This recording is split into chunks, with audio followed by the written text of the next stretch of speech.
I'm reading, let's see here. He says Daniel J. Goldhagen, author of Hitler's Willing Executioners, writes about the Holocaust and the perils that can be expected when any national government permits hatred of an identifiable minority group to fester without efforts to mitigate or diffuse the hatred.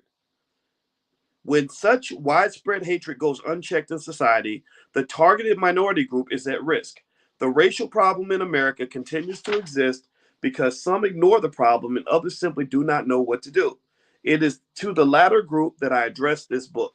So he's writing this book for the people that simply don't know what to do. That's what Dr. Anderson is doing.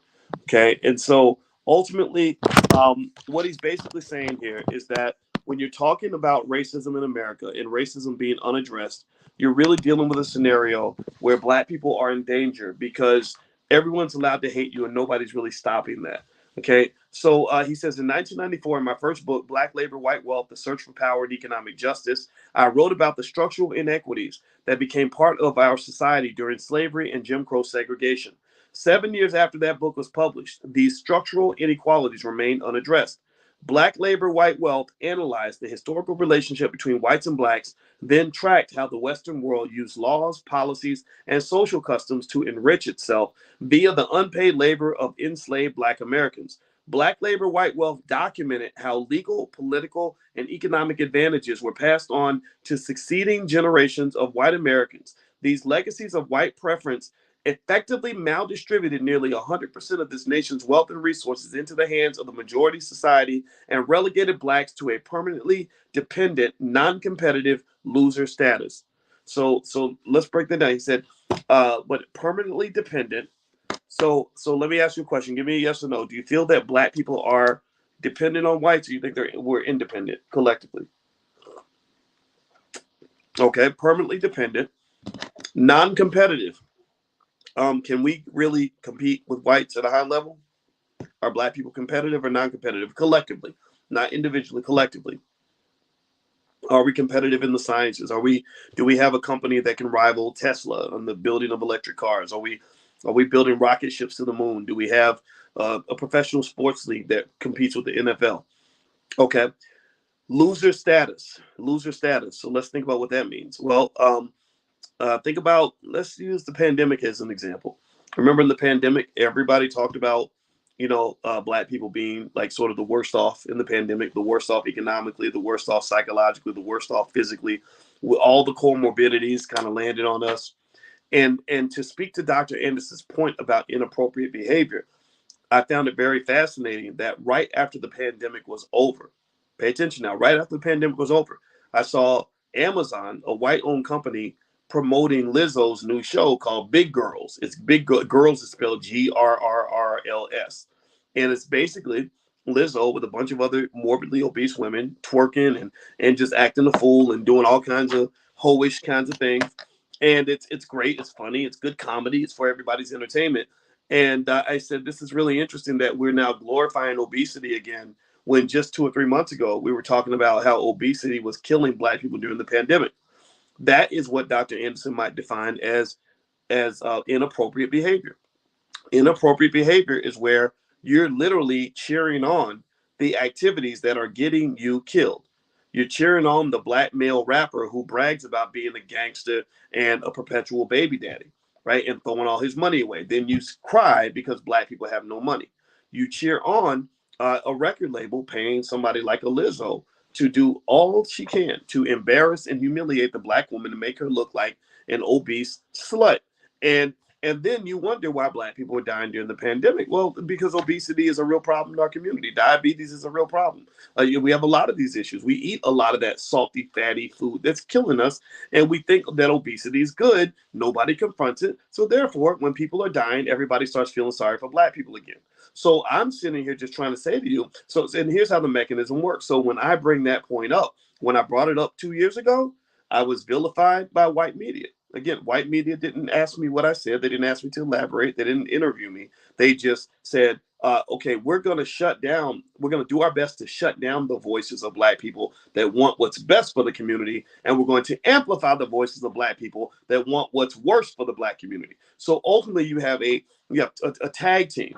You have black people working against the interests of black people, and you have white people working against the interests of black people, because there ain't no way you can sit around here and explain to me how the glorification of obesity is keeping black people alive, right? Maybe there's a nicer way to say it. I don't know, but I haven't heard anybody even try to say it in a nicer way. Maybe somebody could have came along and said, "Well, really, what Dr. Watkins is trying to say, he can be a little bit of a jerk. He can sound a little bit like a jerk sometimes because he's very direct. So what he's really trying to say is, boom, boom, boom." Nobody did that. Everybody say, "Oh, you go, girl. That's black excellence, girl. Black girl magic, y'all." I'm sorry. I was hearing from a lot of black women who didn't feel that that was magical. They don't enjoy seeing themselves celebrated as an ignorant cartoon character.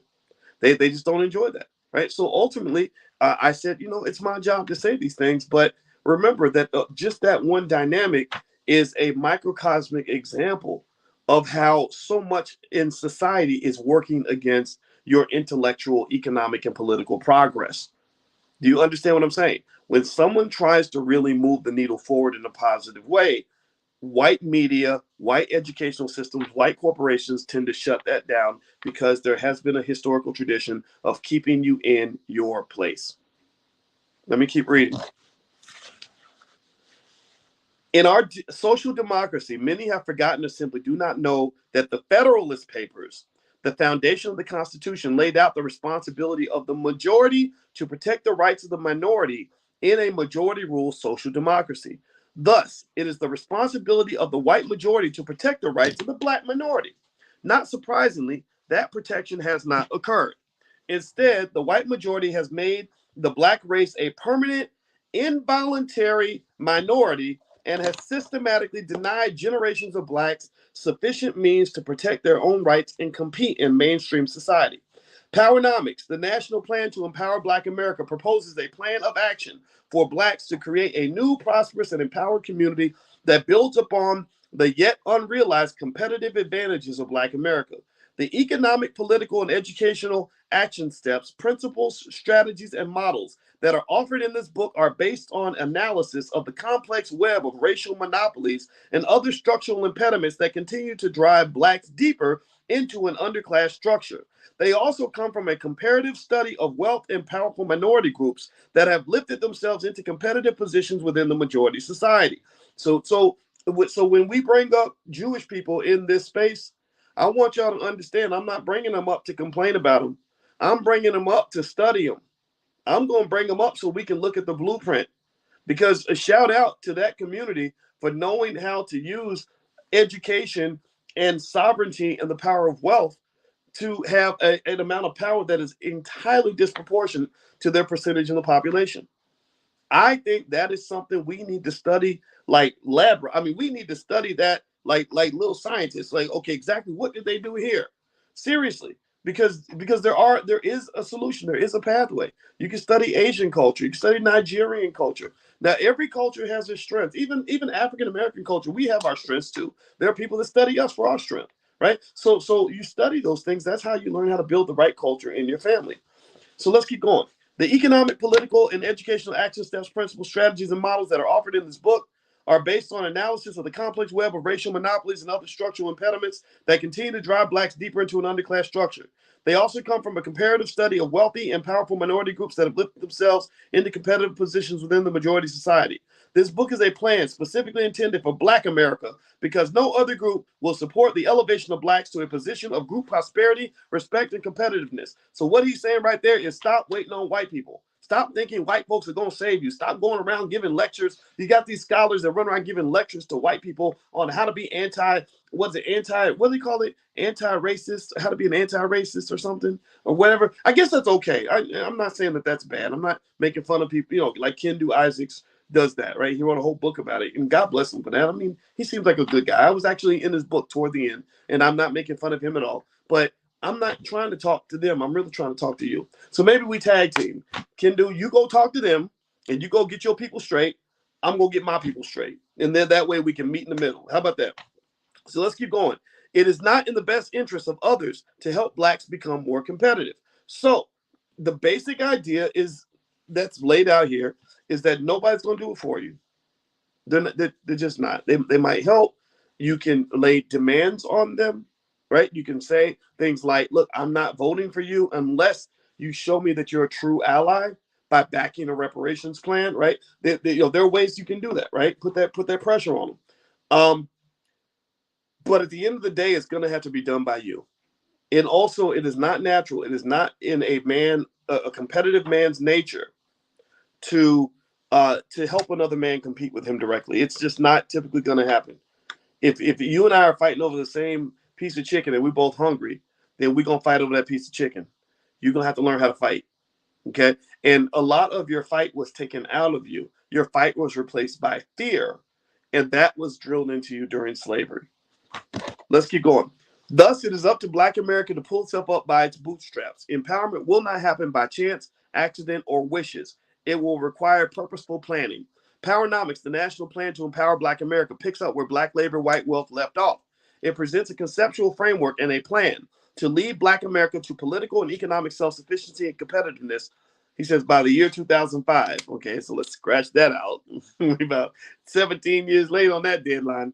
The term powernomics combines the concepts of power and economics. Power is the ability to get things done despite the resistance and opposition of others. Let me read it again. Power is the ability to get things done despite the resistance and opposition of others. Power is the ability to get things done despite the resistance and opposition of others. Power is the ability to get things done despite the resistance and opposition of others. It doesn't say that power is the ability to get things done when white people are cheering for you. It doesn't say power is the ability to get things done when they decide to show up and help you. It doesn't say power is the ability to get things done when you get everybody else's permission. It says power is the ability to get things done when the opposition is trying to whoop your ass. That's what it is. And a football game is an example of power. When the Super Bowl was played, it's crazy. I don't remember who was in the Super Bowl. What was it? The Rams and who else was in there? It was the Rams and what was the other team? Somebody tell me the Bengals. The Rams and the Bengals, right? The Bengals were not going to give the Rams anything. The Bengals were not going to assist the Rams on any level. They were not going to give them any strategies. They were not going to help them get the ball down the field. They were going to provide them no assistance at all. They did everything in their power to stop the Rams from winning the Super Bowl, but they won it anyway because they have real power. They didn't show up and say, hey, every time we try to throw the ball down the field, they always tackle us. That ain't right. That's what black folks. That's what we do. Every time we try to build a Black Wall Street, they come and burn it down. Well, then you build again. Every time we try to start a business, white people don't want to never help us, and they always talk bad about us. They can kiss my whole entire black ass because I'm building anyway.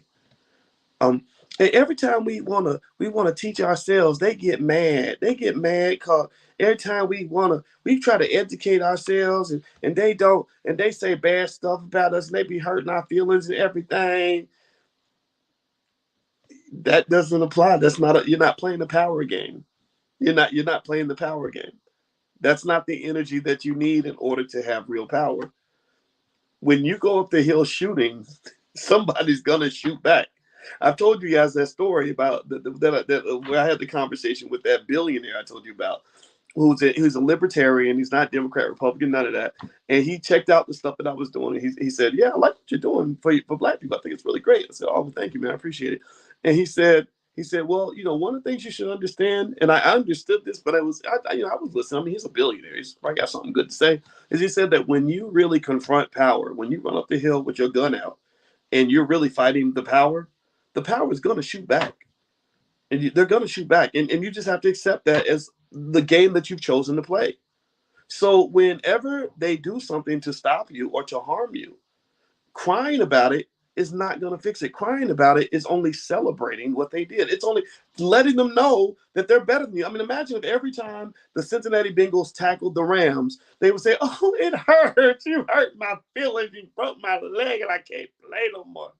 I'm telling you, that's y'all mean. Y'all mean, right? That would be crazy. It would be ridiculous to do that in a football game.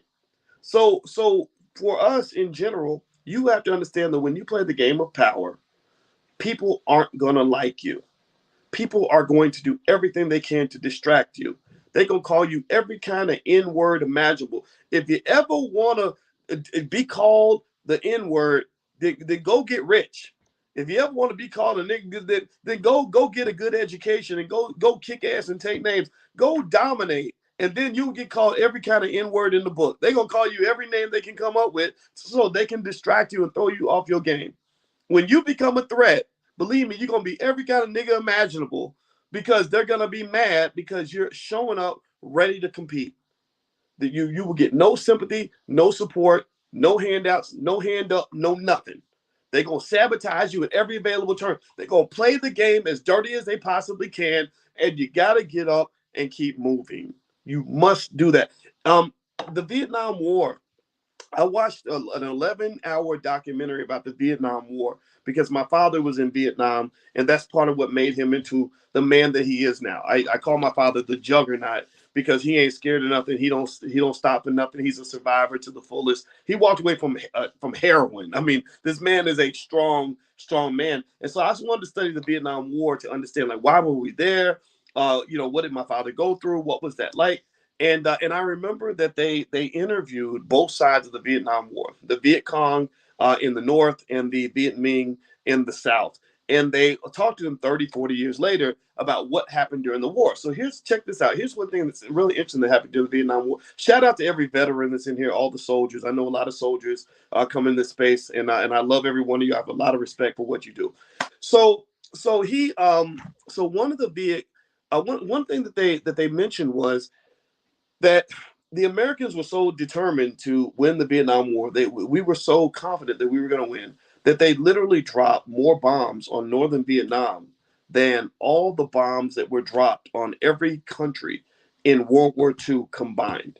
So they dropped more bombs on tiny little northern Vietnam than all the bombs that were dropped during all of World War II on every country by every other country combined. It's crazy, right? And so they would see things like the Ho Chi Minh Trail and these bridges they would build to get their supplies down to their troops. So they would just blow up the bridge. But then they were confused because they would blow up the bridge and the bridge would be back up the next day. Or the road would be clear and they'd be still moving their supplies. And so they asked them 30 years later, they said, how did y'all do that? Like, what was going on? Like, they were dropping all these bombs and blowing up every single transport route you had, and you would still be up and operational in a day or two. And you know what the guy said? Very simple. He said, we had a saying, if they blow it up, we will rebuild. If they blow it up again, we will rebuild again. And I said, I'll be damned if that ain't something that can benefit Black people. I mean, think about that. Think about Black Wall Street. Think about how often we mourn the fact that they burned down Black Wall Street. I've had people come up and say to me, why should we build another Black Wall Street? They're just going to burn it down. Well, maybe we can learn from the Vietnamese people who said, if you burn it down, we're going to rebuild. You burn down again, we're going to rebuild again. That's what you do. That's called persistence. That's all that is. It's the simple idea of saying, I will never give up. Persistence will help you win every battle in your entire life. That'll help you overcome damn near any problem you have right now. I guarantee you, most of those problems can be solved by what I teach my daughter, the 3P philosophy. I don't give her complex lessons on life and everything. I just give her simple rules that will make a big difference. So I walk in, I say, what are the 3 P's of success?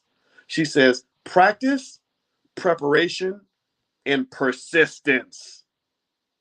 So that means you practice. If you want to get good at something, you practice and you practice more and you keep practicing until you get good at it.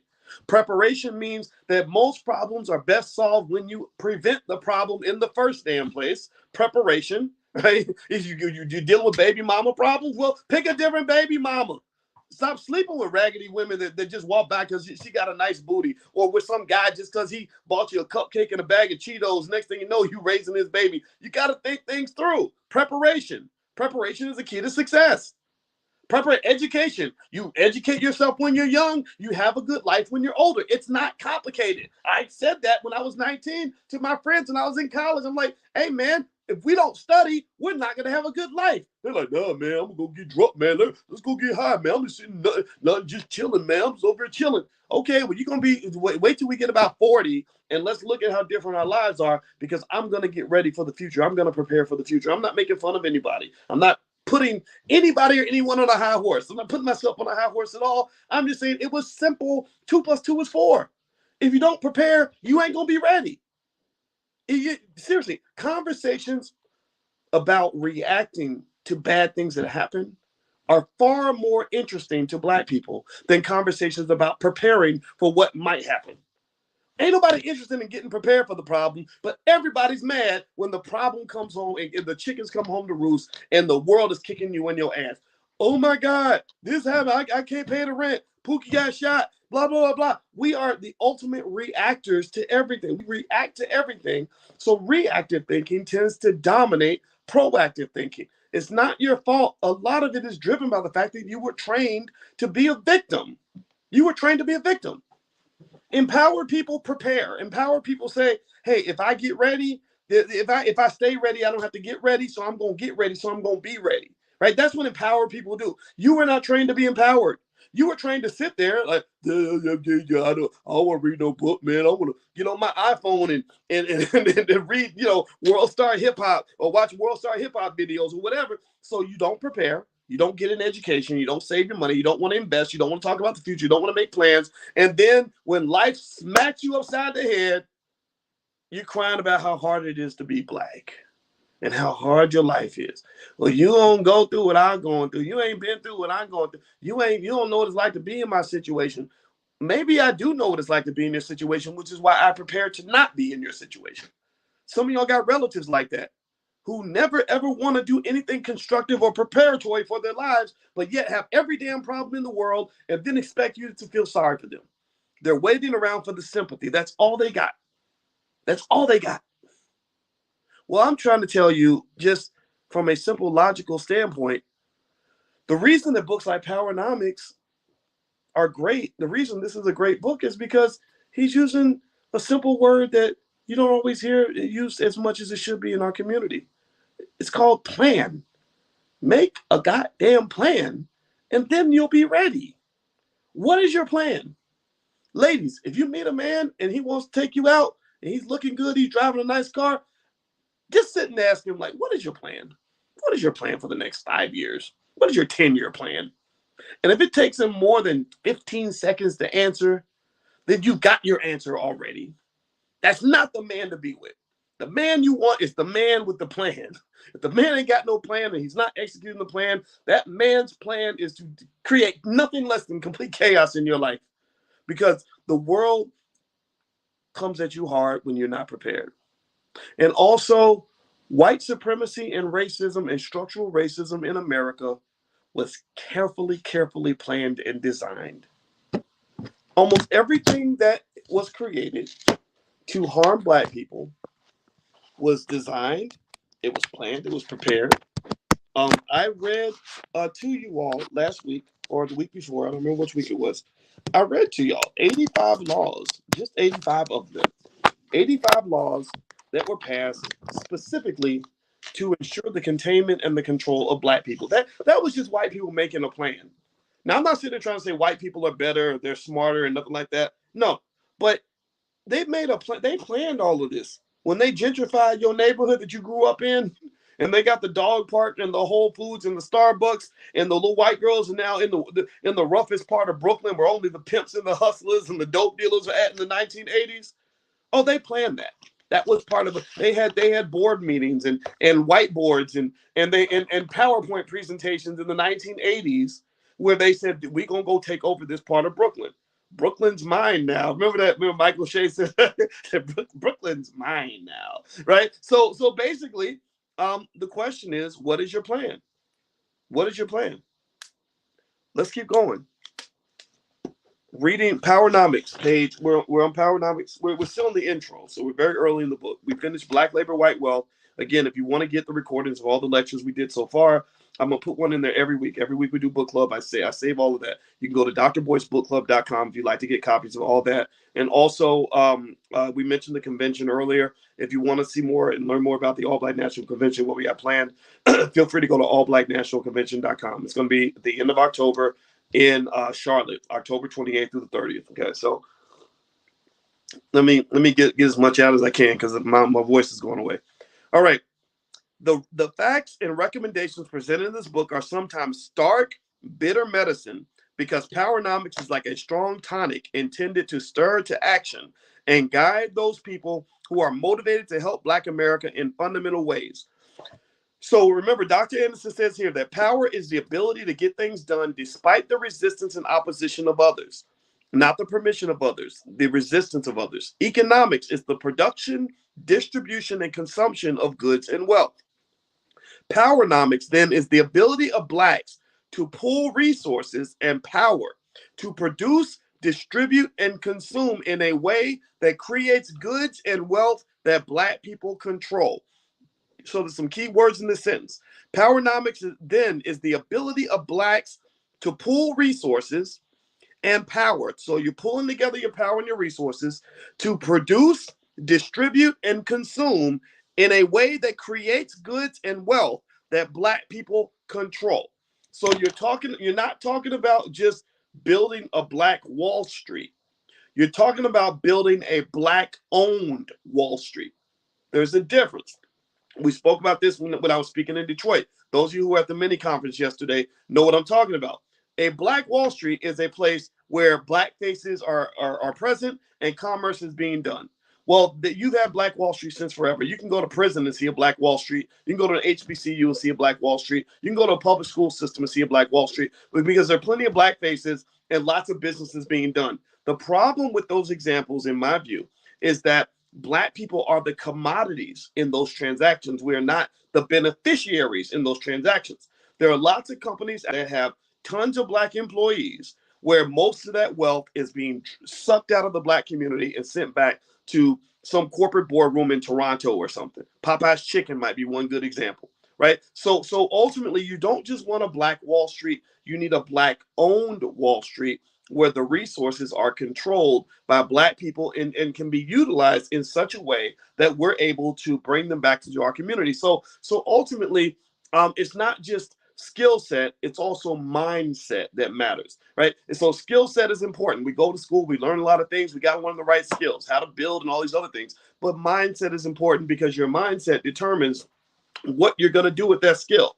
It determines your value system, right? Your value system shapes. If I get a gun in my hand, right, is it bad for a man to have a gun or good for a man to have a gun? Well, it depends. If whether I'm a protector or if I'm a killer. If I'm a murderer, then me having a gun is not a good thing. But if I'm a defender of freedom and fairness and family, then that is a wonderful thing, right? So ultimately, that education, if it's done right, again, I believe Black people should be educating Black people. You send your kids to the white school, whatever, if you want to, but educate them when you get home. Give them the real education when they get home. And once you get that education, you have that weapon in your hand. And remember, education is also an indoctrination. So when you're indoctrinating your children, somebody's going to do it. Might as well be you. You indoctrinate them with not just the skill set, but the mindset. You give them the gun and you teach them where to aim it so that when they gain control of resources, they'll know exactly where to put them. Okay? Because we have too many powerful Negroes who don't know what to do with their power. We have too many people. You have some people. I sit here and I look at. I'll be talking to some rapper who's got 20 million followers on Instagram. I'll be thinking, man, do you know what I would do for the Black community if I had an Instagram page with 20 million followers on it? Do you know how much education I could deliver with 20 million Instagram followers? I mean, I got 335,000, 358,000, whatever the number is. I'm not complaining about that. But can you imagine if I had a page as big as, Kim Kardashian or Kanye or somebody like that? I mean, that would be awesome, right? Right. So ultimately, it's one of those things where the mindset must match the skill set. You must, you get the power and know what to do with the power. Okay, so let me keep going. So much of my personal inspiration for writing Powernomics came from the readers of Black Labor, White Wealth and people who thanked me for explaining the problems and presenting principles that should be used in crafting solutions. They then asked me to take one more step and blend my experiences and research into a program of action that individuals and groups can follow to empower their communities. Powernomics provides that missing link between the historical analysis of the problems facing Blacks and the strategies needed to correct those problems. This is not a book on how to succeed in white corporate America or how to invest one's personal funds for retirement. I'm glad he said that. Nor is it a volume of warm and fuzzy motivational stories about personal triumphs and successes, and how to improve one's relationships with the opposite sex. This book is about a people surviving and prospering. The tone is direct and simple. I make no pretense of being objective. This book makes moral judgments and predicts that racial disasters will occur unless this nation seriously addresses the historical injustice imposed on Black Americans. This book has two premises. First, those who desire to create effective solutions to a problem must understand the nature and history of the problem. Second, Black America needs a national plan with how-to strategies in order to move into political and economic competitiveness with America's mainstream society and its various ethnic subgroups. Admittedly, Powernomics runs counter to the conventional thinking of visible and successful Blacks in America today. Though the wealth and power gap between Blacks and non-Blacks is widening, visible and successful Blacks remain committed to protecting their own personal comfort zone by avoiding association with anything that is identifiably Black. Today's Black leaders, in many cases, display some of the inappropriate behavior discussed in this book. And while many of these leaders are personal acquaintances and friends, it has been their choice to give top priority to working not for Black people, but for minorities, women, poor people, people of color, the handicapped, and newly arriving immigrants. The failure of visible and successful Blacks to appropriately lead the race leaves 40 million Black Americans in a leadership crisis. So you don't have leadership because the people that they claim to be your leaders are not really leading. The Powernomics plan is offered to the nation in hopes of saving Black America. It is a synthesis of my experiences in government, business, research, and academia. It is nearly unnecessarily subjective, contains few citations, and frequently uses first-person references. It is not intended to be an academic recitation of facts or of other authors' opinions. It is offered more informally as a roadmap with clearly marked milestones. It will not answer all your questions once you have finished this book. If you are not motivated to use this plan to help build a more competitive and independent Black America, then simply lay it down and continue doing what you normally do. However, for those who want to help an unjustly treated and forgotten people, welcome aboard. Accept the reality that the legacies of slavery and Jim Crow semi-slavery still exist in various forms of structural racism. Then try some of the countermeasures this book recommends. The probability is high, even at this late hour, that with deliberate actions, Black people can still become a competitive and self-sufficient group in America. It was in the spirit of that possibility that this national plan was written. The following section provides summaries of the 8 chapters in this book.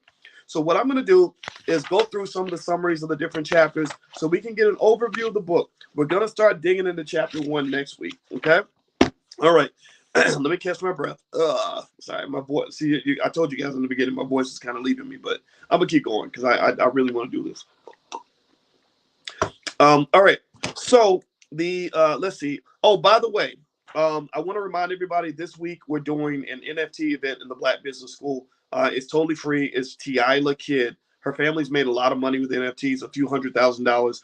So she's partnered with the Black Business School to pretty much get you informed on the latest and greatest in the NFT space. So if you'd like to join, just go to boycewatkins.com. There should be a link to join the NFT event. I think it's tomorrow night, if I'm not mistaken. So feel free to go to boycewatkins.com. You can see what we have going on in the Black Business School. All right. Chapter 1 paints a picture of the depth and magnitude of Black American socioeconomic predicament. It examines the collective inherited advantages of being white and the collective inherited disadvantages of being Black. It describes how 4 centuries of slavery, Jim Crow segregation, and benign neglect locked Blacks into the lowest societal strata while maldistributing nearly 100% of this nation's wealth and resource power into the hands of a pecking order of European and other ethnic groups. The socioeconomic disparities between the races have evolved into modern-day monopolies protected by structural racism, inheritance laws, immigration, and other public policies. These established monopolies not only guarantee white society an advantaged lifestyle, but they also predetermine racial winners and losers in a supposedly open and competitive society. So they lie and they tell you that society is open and fair and competitive, and really you're bringing all these people in. They have all these advantages. One good way to see structural racism right in your face every day is I want you to go to the downtown area of any city that you live in or city that you visit. And I want you to look around at all these big buildings, and I want you to ask yourself how much these buildings cost. Many of these buildings are $100 million buildings, $200 million buildings. Probably some of them probably cost over $1 billion, I'm sure. I don't know how much all of them cost. But what you'll see is that none of these buildings are owned by Black people. And there's wealth all around you. There's land. There's valuable real estate all around you. We don't own any of that. And it's not because your ancestors didn't want it. They just were blocked and killed when they tried to obtain it, or when they did obtain it, it was taken away. That's why the reparations argument is kind of a silly argument at this point. There's no question about whether or not they owe you the money. The only question is, are you going to make them pay it? Or are you going to keep being nice, letting them scare you into voting for whoever the hell they put in front of you? Or are you going to stand up and say, look, I'll vote for you when you vote for me. I'll support you when you support me. I'll do for you when you do for me. What's wrong with that reciprocity? What's wrong with saying that in the spirit of so-called equality and fairness, or whatever it is you think I'm supposed to believe in, I expect you to treat me the way I treat you? How dare you tell me to do something for you that you would never do for me? It's astonishing to me how many black people think that that is such a radical idea. There ain't no radical about demanding that you be treated with decency. Let's keep going. Next, the socioeconomic disparities between the races have evolved into modern day monopolies protected by structural racism, inheritance laws, and immigration. We already said that. Chapter 2 introduces the rationale for the powernomics, economic empowerment culture, group vision, and related enabling paradigms, ethno-aggregation, and vertical integration. This chapter discusses the importance of having group self-interest and a sense of group competition. The paradigms of ethno-aggregation and vertical integration provide blacks with tools to alter their mindset and transform their traditional way of seeing, thinking, and behaving in regard to racial matters. Clearly understanding the empowerment vision of Powernomics and its paradigms can help Black Americans make decisions that are in the group's best interest. This chapter also explains how the application of these paradigms as conceptual templates can increase consistency and efficiency in race-related decision-making. Ethno-aggregation and vertical integration can result as conceptual cookie cutters that can be used to build racial unity and place outdated, passive civil rights and integration ideologies. So basically, he's saying that the other methods are too passive, they're outdated, they're not really working. This is a little more assertive. Chapter 3 focuses on the importance of community and the role that communities play in fostering competitive group politics and group economics. It identifies 3 important elements that Black people need in order to transform their residential neighborhoods from mere geographical groupings into functional communities. Once Blacks form real communities, they can then use them as repositories for storing their history, culture, wealth, income, businesses, security, and sense of peoplehood. This chapter lists the steps to build real Black communities and discusses how a community builds its radius of trust, cooperation, and accountability. It also stresses the importance of marking and closing Black communities. So you're not letting everybody just move in and get a bag, right? Let's keep going. A major part of this chapter examines 2 of the most pernicious social systems devised to control human beings and destroy their sense of community. The first system of meritorious manumission, often called Willie Lynchism, was imposed on Blacks in the early 1700s. This social conditioning process is compared with a system of brainwashing that was imposed on American soldiers and Korean prisoners in prisoner of war camps during the early 1950s. The techniques and results of both systems were nearly identical and engineered behaviors into the target populations that destroyed group unity and reduced the communities to groups of people who functioned as individuals. I'm going to stop for a minute on that. I want us to marinate on that. Communities to groups of people who function as individuals. So you take the fist and you break it into 5 fingers. Each finger can be easily broken, right? So you have, a whole lot of people, that walk around saying I can do it all by myself, right? I don't even need his daddy to help me raise the baby. I don't need no Black woman. What the hell, Black women? They all they are is gold diggers and right? Or people saying that they're trying to build their businesses by themselves. They're trying to run the whole damn company by themselves, and you're not succeeding at that. What I'm trying to say is that economics is a team sport. That if you look around and you look at the richest people in the room, the richest groups, they're usually collectives of people. I've invested in companies with thousands of other investors. There have been things that I invest in where literally there are literally hundreds of thousands, if not millions, of shareholders that all pool their money together to do something that one individual cannot do. Even when they asked Jeff Bezos, they said, "Do you feel guilty for the fact that you're worth $120 billion?" And he said, "No." He said, Because Amazon's worth $1 trillion. That means I made other people $880 billion richer. So you got tens of thousands, hundreds of thousands of Amazon investors who all came together and were who rode that ship with him to the top, right? So when you talk about things that are happening in our community, like I see somebody that had mentioned the FBA movement and stuff like that. I think all these movements are fine. I just think you got to always ask yourself, who are my allies? Who are my true allies in this fight? And I would encourage you that when you decide that somebody is your ally, somebody has your best interest at heart, don't go pick and fights with them. You know, when you ask me about the FBA movement and stuff like that, one of the things I would say be careful about is excluding everybody else. You know, alienating people who want to help. You know, I'm a believer in the diaspora. I'm not a believer in. I believe that as a Black American, we have specific rights, absolutely.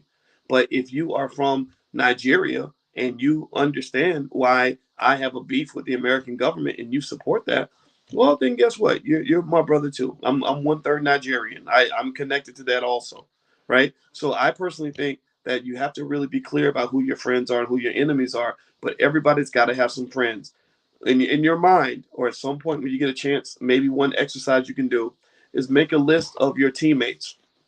You know, make a list of your teammates in your life. You know, thank you, Tracy. I am going to do that. I'm definitely going to talk to my wife about some honey and lemon on my throat. Um, but figure out who your teammates are. Who are your teammates?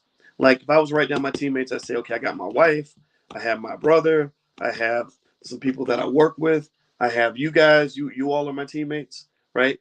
Who are your teammates in whatever it is you're trying to accomplish? And if you don't have teammates, then that might mean that your next skill set could be related to relationship management, building healthy relationships, maintaining healthy relationships, and minimizing toxic relationships. Okay.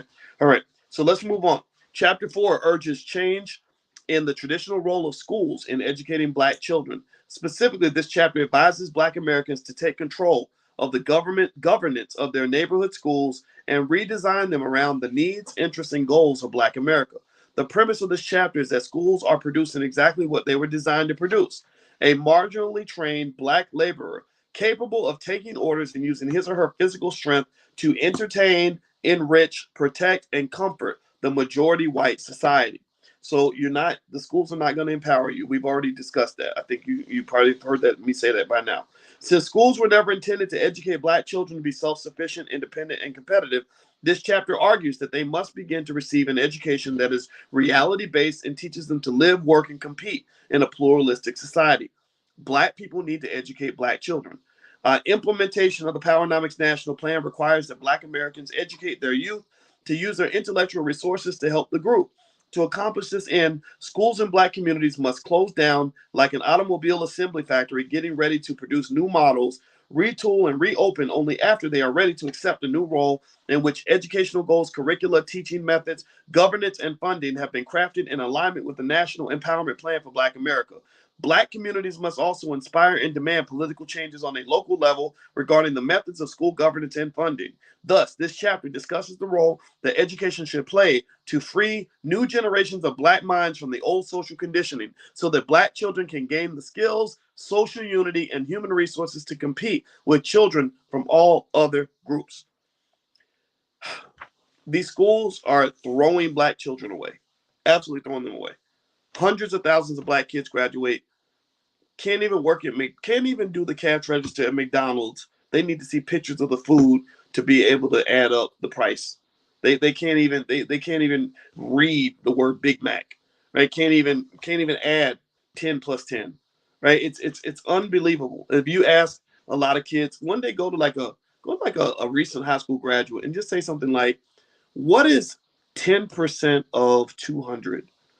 Right? What I want y'all to answer me in the chat. What's 10% of 200? If I had $200, then I'm gonna give you 10%. Well, how much will I be giving you? Thank you, Ryan and Mozella and Gary and Jerry. Right, $20. I want you to do that test. Go talk to an 18 or 19-year-old if you don't win somewhere. Hopefully, it's not your child, and just say, if you gave me $200 and I gave you 10% of that back, how much would I be giving you? And I swear to God, you got at least a 70% chance of them not being able to even do that basic calculation. Well, if you can't even tell me what 10% of $200 is, how the hell are you going to do business at a high level? How the hell are you going to compete with Silicon Valley and these kids coming out of Stanford and building these? I mean, how are you going to compete with that? I mean, seriously, 10% of $200 is easy. That's basic. Right? If you didn't know it, I'm not making fun of you, right? I don't think I'm making fun of you if it stumped you. Some of us get a little intimidated by math, and so I'm not making fun of anybody. But my Lord Jesus, what are they teaching those kids in school? And how come they all come out knowing what it means to be gay and that a man can be a woman and all this other stuff, but they can't tell you what 10% of 200 is? I don't care if you taught them that a man can be a woman. I'm not even mad about that. Do that. That's fine. But my Lord, teach them the basic stuff first. Give them the damn skills first. Teach them how to spell first. Teach them how to write first. Teach them how to survive first. They are dumping black children out onto the world after school the same way they dump the slaves out into society with no skill, no options, no nothing. They're doing the exact same thing to black children that come out of school that they did to the slaves. The slaves had nothing. They had no assets, no resources, no skills, nowhere to go. And so they just found a reason. They did to them what they're doing to your children. Well, if you ain't got no purpose in society and you ain't getting up and going to work every day, where are they going to send you? Where do you think they try to send a young black male who isn't benefiting them in some way, who's just out there? The jail. They say, okay, well, if we can't make money from you over here, we're going to make money from you over there. So ultimately, that's the system that you're seeing. So I would encourage you to identify that and say, okay, how am I going to get my kids away from some of this? Right? So for some of you, you may go all the way to the limit and just completely homeschool. I will support you on that. And I'm here to tell you, you can do that. You certainly have the ability to do that. Get your child on the internet. There's a million videos on YouTube. There's online educational platforms that would do a better job educating your child than the school will anyway. Make sure they get around other kids so they're not too weird, right? Because homeschool kids, if they're around adults all the time, they'll come out acting like a 50-year-old when they're 9. So you don't want that, right? So give them the socialization and all that stuff. Let the little boy go meet a girl, whatever it is that you want to do. But still, you can do this yourself. And also, when your children come home from that school, understand education is also indoctrination. Education was designed to not give you skill because they're not doing that. It's to give you a value system. It's to tell you what's important in the world. And that's where a lot of white supremacy is rooted. That's where you learn to be a white supremacist. A lot of black people are white supremacists. You learn that because you went to a school where all your white teachers told you how wonderful white people are and won't even tell you about Marcus Garvey or Claude Anderson. Or when they bring up Malcolm X, they say, yeah, he was a racist, right? But Martin Luther King, he was a nice guy. He believed in peace. But Malcolm, he was a racist, right? And to tell you the truth, I remember doing that. I remember being in high school and saying to my father when I was like 14 or something, yeah, Malcolm X was racist. And my father, I thought he wanted to knock me through the wall. Thank God he straightened me out because I didn't know. I just heard from my white teacher at school that Malcolm X was racist, right? So ultimately, you've got to be careful about who you allow into the brains of your child. They are going to try to molest the brain of your children. Don't let them do it. Last paragraph I'm going to read. Then we'll be done for tonight. All right. Chapter 5 offers a new economic model to convert black neighborhoods into core economic engines for building wealth and practicing group economics. It highlights how blacks have remained outside this nation's economic booms and prosperity for centuries. An endless influx of European ethnic immigrants have entered this nation as first-class citizens and joined the majority white society in the economic suppression and exploitation of black Americans. So they come to America, they've been here 10 minutes, and they line them up in the black neighborhoods and they set up shop, and next thing you know, they're getting a piece of black money too. So you are the land of milk and honey for people that are coming from other countries. This chapter points out how black Americans are violating every known principle of group economics, the growing wealth and income inequalities between blacks and whites, how ethnic groups build niche businesses, how whites and ethnic groups boycott black businesses, the capital and brain drain from black communities, racism in our immigration policies, and the self-inflicted damage of non-economic integration and civil rights. That's what we're going to talk about in chapter 5. So there's more here. I think that we've read enough for today. We've been in here for a while. I want you to kind of think about what's been said today. And we're going to do this again. We do this every week, every Wednesday at 8:30. You can go to blackkeystogreatness.com if you haven't signed up, or you can go to boycewatkins.com. The link to the book club is there. I can't wait. I look forward to it, and we're going to read every single page of this whole entire book. And after we finish Dr. Anderson, but this it might take us a year. It might take us a year because this book's a little bit bigger than Black Labor, White Wealth. But we will cover every single inch of this book, and then we're going to go to the Black History Reader, which is another heavy book Dr. Anderson wrote. So we're literally going to spend probably the next 3 or 4 years reading Dr. Anderson books, and I'm going to read them out loud to you because I believe to the core of my soul that Black people can be the educational system for Black people. We have the internet. I am in your living room right now because you invited me in and we are connecting. We don't need nobody to do this for us. This is what we do. All they got to do is not break up the internet connection, right? That's it. I don't know how to create an internet connection. But outside of that, we don't need their help for nothing. I don't need your knowledge. I don't need your books. I don't need your scholars. I don't need your teachers. I don't need your system. I don't need none of that crap. You can shove it up your butt because we got this. We got this. All right. So anyway, guys, I'm gonna go. I will see you all next week. I love you very much. Reminder: if you want to take a look at the All Black National Convention, you can go to my website, boycewatkins.com, and the link is right there. Also, tomorrow we do our NFT event. If you want to join us for that, it's free. Just go to boycewatkins.com. The NFT link is right there as well. T.I.L.A. Kid's going to join us, and there'll be more stuff happening in the Black Business School. And by the way, if you live in Detroit, I'm coming back to Detroit. Herb Strather and Gary Shelton, two OGs in the business space that I just respect so much, asked me to come back after we went last time. I know it was sold out, so the wedding spaces. Well, this time I'm gonna go back, and we're actually gonna try to have a live stream there if we can. So if you live in the D or in the area, you want to fly in, feel free. I'll let you guys know when that's gonna happen. Okay. All right. So have a good night. God bless you. I love you, and I wish you very, very well. Stay strong, be Black, and I'll see you soon. Take care now. Peace.